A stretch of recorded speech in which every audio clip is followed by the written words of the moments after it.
రా నాన్న రా రా. చిత్ర చిత్ర పిల్లోడు వచ్చాడు చూడమ్మా. త్వరగా తింటానికి ఏదైనా పెట్టు, నేను ఇప్పుడే వస్తా.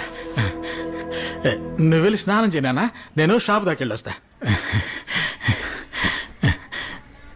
నాన్న, ఏంటన్నా?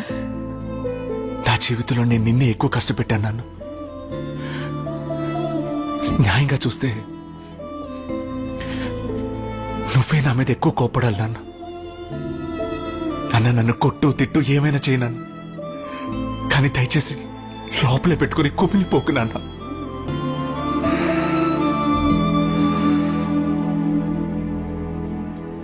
చిన్న వయసులో ఊళ్ళో పరుగు పందెంలో పాల్గొన్నప్పుడు నా పక్కన పరిగెట్టేవాడు వాడు గెలవాలని నన్ను తోసేసి పరిగెట్టాడు నాన్న. ఆ రోజు ఇరిగిన కాలు ఇంకా నేను కుంటుకుంటా నడుస్తున్నాను. కానీ అదే తప్పు నా పిల్లోడు చేయలేదన్నప్పుడు నాకు చాలా సంతోషంగా ఉంది నాన్న. నీకేమైనా పర్వాలేదు, ఆ పిల్లోడి జీవితం నాశనం కాకూడదని అందరి ముందు తప్పు ఒప్పుకున్నావు చూడు, అప్పుడే నువ్వు నా కొడుకు అనిపించావు. అన్నీ పోయి బాధపడద్దు నాన్న, తిరిగి లేచి పరిగెట్టు. నాన్న నేనున్నాను, చూసుకుందాం.